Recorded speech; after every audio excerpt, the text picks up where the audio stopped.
On a nourri le ministère du sport. Ce n'est pas le sport.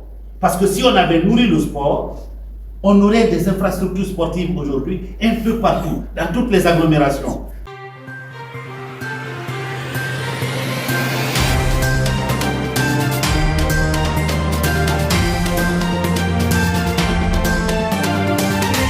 Récemment, on a vu des départements ministériels scindés, n'est-ce pas? Le ministère de la Jeunesse et des Sports est devenu 2 départements. Le ministère de l'Hydraulique et de l'Énergie, 2 départements aujourd'hui. Le ministère de l'Agriculture et de l'Élevage, 2 départements aujourd'hui. Le ministère du Commerce, des petites et moyennes entreprises, industrie, 2 départements aujourd'hui. La culture et l'artisanat, le tourisme, 2 départements aujourd'hui. Posez-vous la question. Depuis 1958, on a eu un ministère de la jeunesse, on a eu un ministère des sports, n'est-ce pas?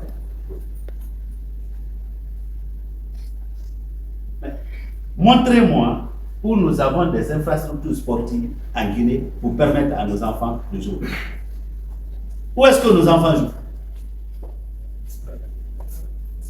Dans la rue.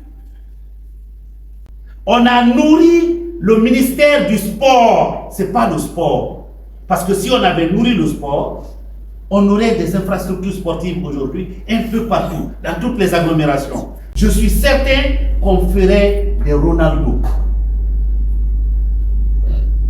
Les jeunes Guinéens qui vont jouer en Europe, on sait comment ils sont arrivés. La plupart, c'est sur des cailloux qu'ils ont appris. La culture dans notre pays. C'est le meilleur ambassadeur. Lorsque Mori Kanté, paix à son âme, vivait, quand il a chanté Yeke Yeke, j'ai vu même les Japonais danser Yeke Yeke de Mori Kanté. C'est le meilleur ambassadeur. Mais vous voyez comment nos hommes de culture finissent? Vous vous rappelez de certains, comment ils sont morts? Mais plus que tout, montrez-moi un seul palais de la culture en République de Guinée. Un seul palais de la culture. Même à Conakry, ici, il y en a pas. Heureusement que ce Touré nous a laissé la fameuse salle de congrès du palais du peuple. C'est là-bas que tous les spectacles guinéens se font. Mais on continue à dépenser des milliers de milliards pour nourrir une administration colossale de gens qui ne savent même pas quoi faire et qu'on continue à multiplier. Sans encadrement, eh bien le président, en Guinée c'est comme ça qu'on fait. Il peut voir un cousin qui est au chômage, il va dire bon, je vais créer un département ministériel, demain tu seras ministre. Tout ça est contenu dans cette constitution.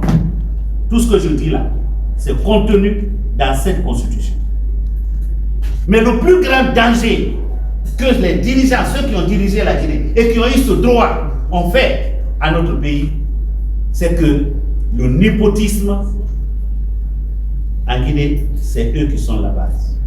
C'est ceux-là qui ont eu le droit de nommer à des fonctions civiles et militaires. À chaque fois qu'un décret passe en Guinée, vous pouvez vous asseoir et dire, parce que ce n'est pas la compétence qui prime, ce n'est pas l'intégrité qui prime, ce n'est